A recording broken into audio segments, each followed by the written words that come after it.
السلام عليكم البنات، مرحبا بكم معايا فيديو جديد على قناه وجنات. كنتمنى تكونوا على خير وبخير ونلقاكم هذا الفيديو في احسن الاحوال. البنات اليوم بغيت نشارك معكم الملاوي بالدقيق ديال القمح. شوفوا البنات، انا راه كنغربلو بهذا الغربال هذا كما تنقولوا حنا شطاطو، ياك تتبقى النخاله والسميده الفوق وكيهبط غير يعني غير داك الطحين الرقيق، يعني غير الطحين هذا رطاب هو اللي غادي نعجن به الملاوي.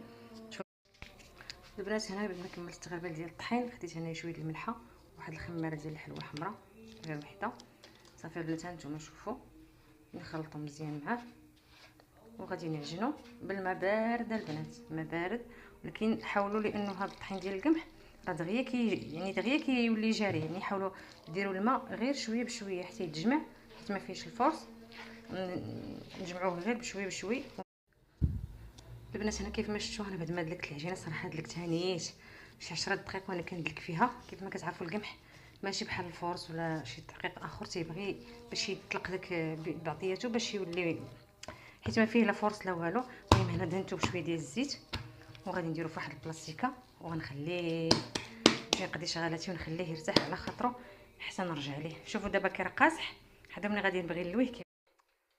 البنات كيف ما كتشوفوا هنايا المروي ديالي انا قطعته هكا على هذا الشكل. شوفوا العجينه ما كتخليوهاش البنات، شوفوا راه كتجبد، يعني كتبعكم خاص غير تخدموا فيها كتعطي الطوع بالزربه.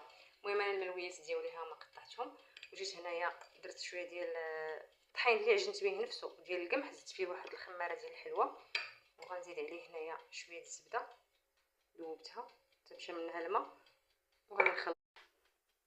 البنات كيف ما شفتوا انا طلقت العجينه ديالي ها هي، ملي كتلقاو على الطور حتى كتبقى هكا رقيقه تتبان. صافي كنجيبوا هذاك الخليط اللي دايرين بالسلافه، شوفوا كنديروا به هكا، يعني كنديروه كامل فوق العجينه. العجينه راه ماشي بحال ديال الفرص يعني خص تحاولوا معها غير بشويه بشويه. هي صراحه كيجي زوين ولكن شويه كيبغي يعني الخاطر هو بحال ديال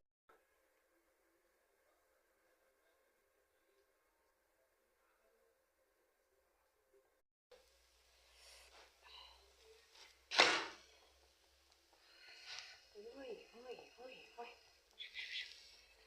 اوه